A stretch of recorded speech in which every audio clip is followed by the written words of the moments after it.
So let's talk about something else that's very exotic and less kind of archetypally American than Thanksgiving. These are the kind of fraudsters of Minneapolis. And so what are the basic facts of this story that we uncovered? I worked with a colleague of mine, Ryan Thorpe, an incredible reporter. We actually went out to Minneapolis, did some on-the-ground reporting. He dug through all kinds of government documents, prosecutors' files, interviewed a bunch of people, including some Somali insiders who gave their testimony. But the basic story is this. Over the last 10 years, Minnesota's Somali community, it's about 100,000 people, mostly in Minneapolis, a neighborhood called Little Mogadishu, for obvious reasons, has been, conducting fraud at an eye-popping scale. I mean, truly extraordinary. We're talking about billions of dollars, billions with a B, that are getting sucked out of taxpayer programs, routed through various fake NGOs, into the pockets of Somalis in Minnesota. But one detail that we uncovered, they're actually taking bags of cash, taking them on commercial airplanes out of Seattle, out of Minneapolis, out of other airports, flying this cash to Mogadishu, where it's dispersed through a network of informal money changers. The Al-Shabaab terrorists take a cut. And it's like every government program imaginable, they're setting up these front organizations: autism, social services, feeding the hungry. The Somalis set up a shell group. They give kickbacks to people who provide kind of fake receipts, fake services, fake autism diagnoses. And they're pulling in, tens of millions, if now not hundreds of millions of dollars a year. And the other kind of dirty secret of this story is that the Minnesota state government, the Democrats who are in charge, Tim Walz and others, have effectively turned a blind eye to this because they don't want to offend the Somalis. They don't want to, earn the accusation of racism, what the Somali activists are very ready and very eager to deploy. And they feel that they need the Somali vote in Minneapolis to win statewide. Right. And so you have this cycle of corruption, payoffs, kickbacks, and political influence.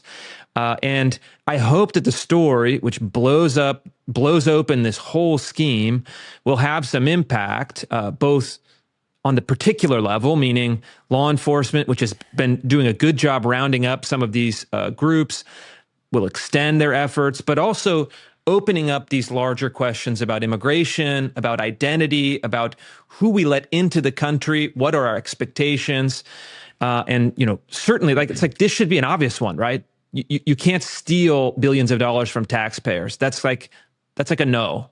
I'm sure you see it the same way. Yeah, I mean, I have so many questions about this, and I'm curious. Maybe you could help us figure out how you guys uncovered this fraud ring. And Chris, obviously you've become well known for breaking these stories of massive fraud and of huge public importance that for whatever reason, and we can speculate on those reasons, our institutions that we previously entrusted to help us understand how, society works and uncover these stories, let's say the New York Times, the Washington Post, why have they not been able to do this? Why is it falling on you and falling on, these right-wing activists, so to speak, to uncover these stories? I'm curious about what you think about that.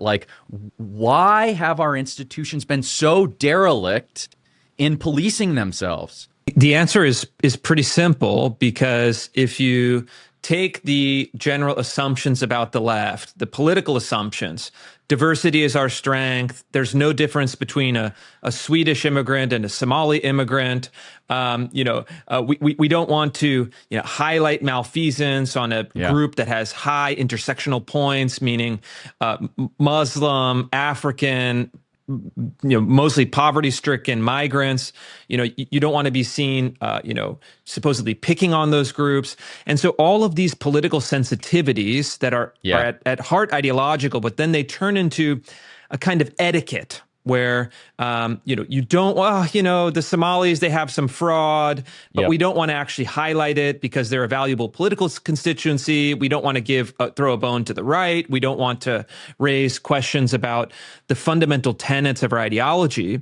And so the strategy that they adopt is mostly to ignore. On this story in particular, we were able to break it open in large part. I mean, there's certainly been previous reporting on this at the edges.